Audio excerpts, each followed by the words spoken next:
Assalamualaikum warahmatullahi wabarakatuh. Jumpa lagi Bapak Ibu bersama saya. Bagaimana kabar Bapak Ibu? Saya doakan mudah-mudahan dalam keadaan sehat, panjang umur. Amin ya rabbal alamin.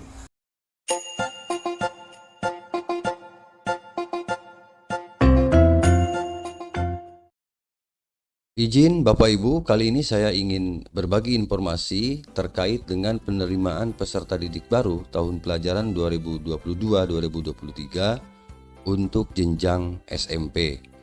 Artinya informasi ini terutama diperuntukkan bagi anak-anak kita yang baru lulus SD sederajat ya, dengan yang akan melanjutkan ke SMP. Baik Bapak Ibu, dengan keluarnya surat dari Kementerian Pendidikan, Kebudayaan, Riset dan Teknologi yang dikeluarkan di bulan Januari 2022 perihal pelaksanaan PPDB tahun ajaran 2022-2023, di mana di sini dijelaskan bahwa untuk penerimaan peserta didik baru tahun ini masih mengacu kepada Peraturan Menteri Pendidikan dan Kebudayaan Nomor 1 Tahun 2021. Ini regulasinya, ini yang mengatur tentang penerimaan peserta didik baru tahun ajaran 2022-2023, yaitu tahun ini Bapak Ibu. Baik Bapak Ibu, bahwa untuk jenjang SMP ya, konsep jalur PPDB ini jalurnya masih menggunakan 4 jalur. Yang pertama zonasi, yang kedua afirmasi, yang ketiga perpindahan tugas orang tua, dan jalur yang keempat adalah prestasi. Kemudian persyaratan calon peserta didik baru jenjang SMP berusia paling tinggi ini 15 tahun pada tanggal 1 Juli tahun berjalan. Artinya 15 tahun paling tinggi ya usianya pada tahun ini per 1 Juli ya, tahun 2022. Kemudian persyaratan yang kedua memiliki ijazah SD atau sederajat. Misalnya paket A ya, itu sederajat dengan SD, atau dokumen lain yang menjelaskan telah menyelesaikan kelas 6 ya SD. Itu persyaratannya Bapak Ibu. Kemudian proporsi ya, untuk jalur zonasi kuota minimalnya 50%. Kemudian untuk jalur afirmasi itu 15%, dan jalur perpindahan tugas ya itu 5%. Kemudian jalur prestasi itu sisa kuota jika masih ada. Begitu maksud Bapak Ibu. Ini berlaku ya, kecuali bagi teman-teman atau anak-anak kita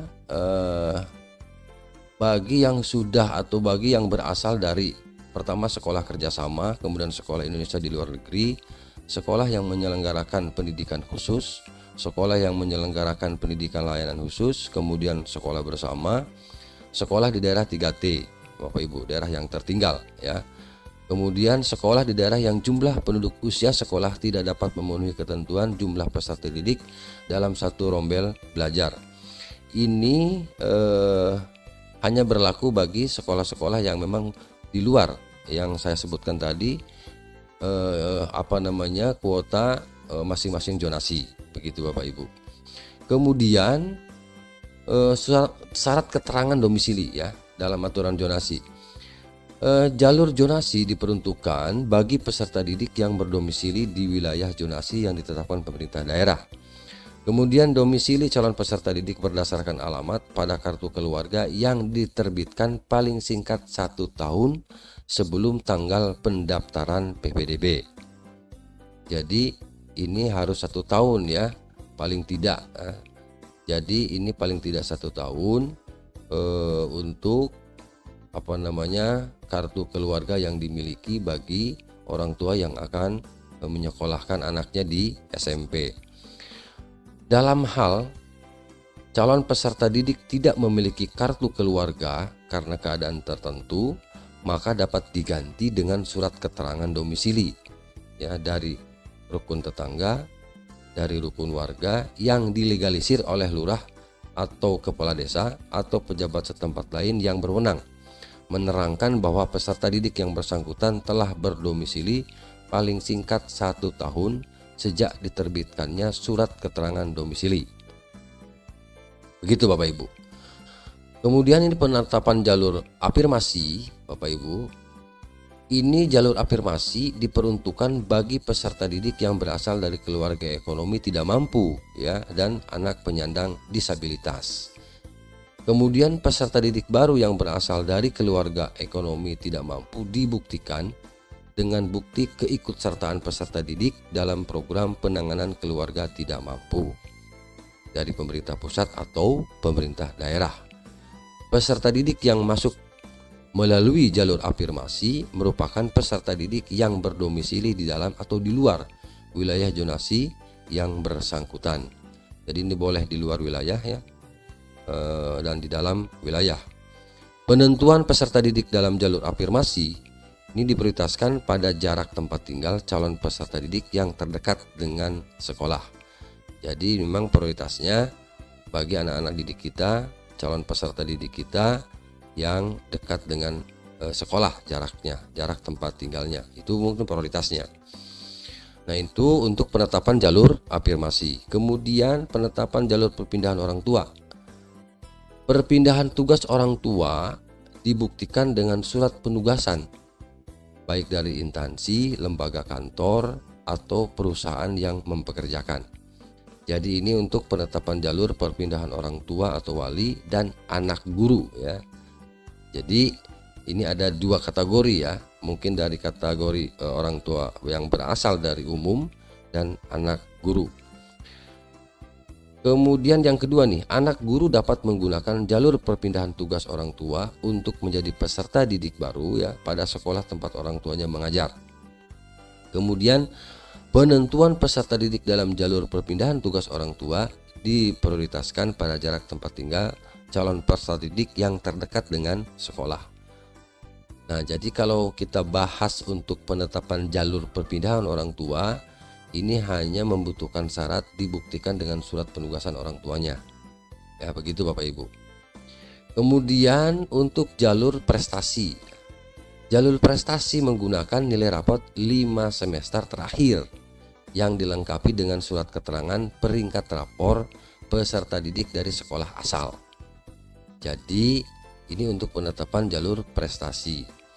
Jalur prestasi juga mempertimbangkan penghargaan prestasi peserta didik di bidang lomba akademik maupun non-akademik pada tingkat nasional, provinsi, dan kabupaten kota. Jadi nanti Bapak Ibu, bagi yang akan masuk atau menyekolahkan anaknya untuk memilih jalur prestasi, ini tentu harus melampirkan tadi nilai rapot ya 5 semester terakhir dan bukti fisik bahwa yang bersangkutan adalah memang berprestasi.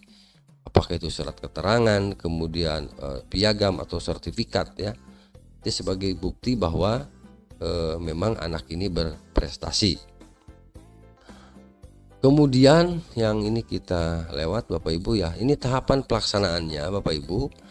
Tahapan PPDB ya, tentu diawali dengan pengumuman secara terbuka, kemudian pendaftaran, seleksi sesuai jalur pendaftaran, pengumuman penetapan, dan daftar ulang. Tahapan yang kedua, sekolah yang menerima BOS ya. Sekali lagi, sekolah yang menerima BOS tidak boleh memungut biaya ya. Kemudian yang berikutnya, sekolah tidak boleh. Nah, ini yang dilarang barangkali Bapak Ibu ya, sekolah tidak boleh melakukan pungutan dan atau sumbangan yang terkait dengan pelaksanaan PPDB maupun perpindahan peserta didik. Jadi untuk peserta didik yang baru yang akan baru masuk atau pindahan, nah itu dilarang melakukan pungutan atau sumbangan. Kemudian sekolah juga tidak boleh melakukan pungutan untuk membeli seragam atau buku tertentu yang dikaitkan dengan PPDB. Begitu Bapak Ibu. Nah, ini tahapannya. Kemudian pengumuman. Nah, untuk pengumuman pendaftaran maksudnya ini dilakukan oleh pemerintah daerah. Kemudian dilaksanakan paling lambat minggu pertama bulan Mei. Berarti kalau begitu dari sekarang juga sudah mulai diumumkan ya untuk pendaftaran peserta didik khususnya untuk jenjang SMP ya, karena kita membahas sekarang untuk yang akan melanjutkan ke SMP. Jadi sekali lagi pengumuman pembukaan penerimaan peserta didik baru ini sudah mulai dilaksanakan paling lambat minggu pertama bulan Mei. Kemudian apa saja nanti yang diumumkan, paling sedikit memuat informasi. Pertama, persyaratan calon peserta didik sesuai dengan jenjangnya, kemudian tanggal pendaftaran, kemudian jalur pendaftaran yang terdiri dari jalur zonasi, jalur afirmasi, jalur perpindahan tugas orang tua, dan atau jalur prestasi.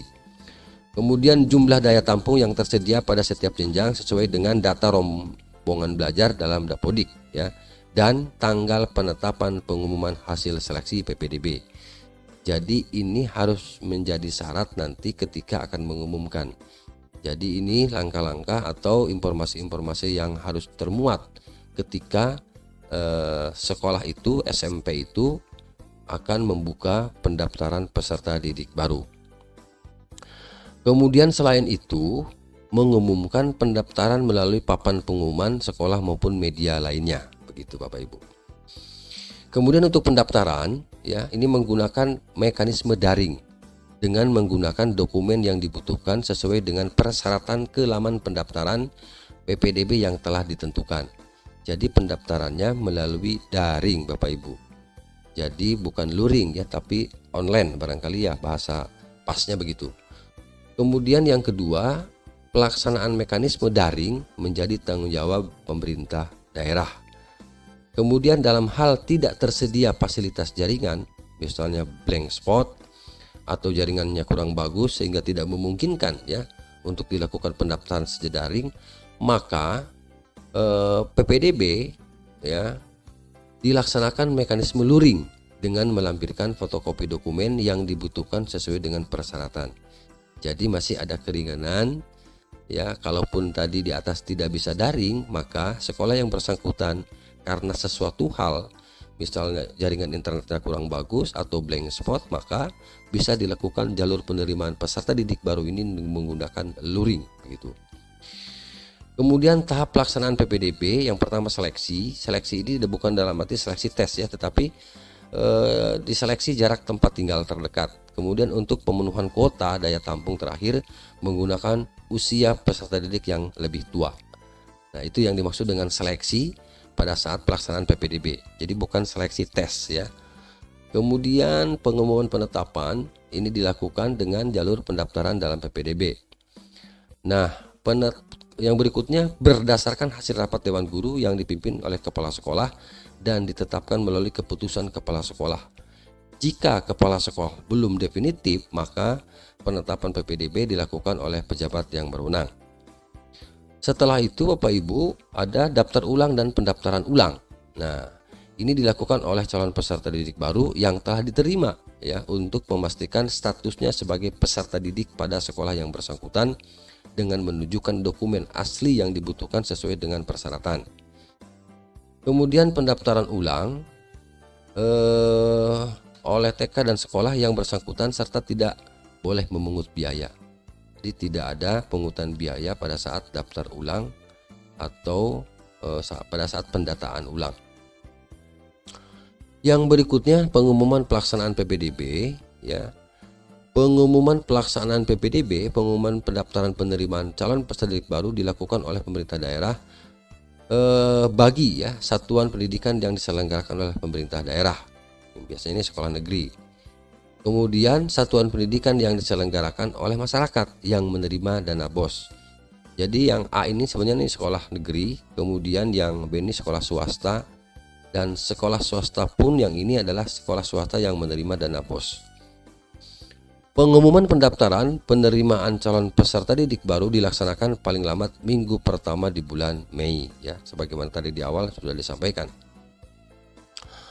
Pengumuman pendaftaran penerimaan calon peserta didik baru paling sedikit memuat informasi. Nah, ini yang ini Bapak Ibu, persyaratan calon peserta didik baru sesuai dengan jenjangnya, tanggal pendaftaran, jalur pendaftaran, jumlah daya tampung yang tersedia pada kelas 7 ya. Itu kelas 1 SMP sesuai dengan data rombel belajar dalam Dapodik gitu.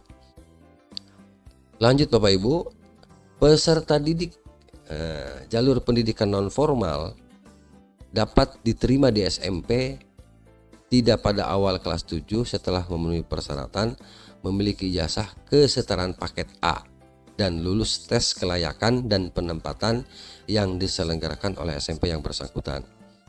Jadi kalau ada nanti peserta didik yang berasal dari pendidikan non formal ya atau informal, ini dapat diterima di SMP ya atau tidak pada awal kelas 7 tapi dapat memenuhi persyaratan. Ya tadi salah satunya adalah memiliki ijazah kesetaraan paket A. Kemudian sekolah juga menyelenggarakan lulus tes kelayakan dan penempatan. Nah, yang berikutnya ini tadi yang satu ya. Yang berikutnya ini jika terdapat perpindahan peserta didik dari jalur pendidikan non formal atau informal ke sekolah, maka sekolah yang bersangkutan wajib memperbaharui Didapodik. Artinya, kalaupun dari perpindahan tertarik dari jalur pendidikan non formal, maka secepatnya untuk segera dimasukkan ke dalam Dapodik. Barangkali itu mudah-mudahan bermanfaat Bapak Ibu informasi terkait penerimaan peserta didik baru untuk jenjang SMP tahun pelajaran 2022-2023. Demikian informasi yang dapat saya sampaikan. Terima kasih. Mohon maaf. Assalamualaikum warahmatullahi wabarakatuh.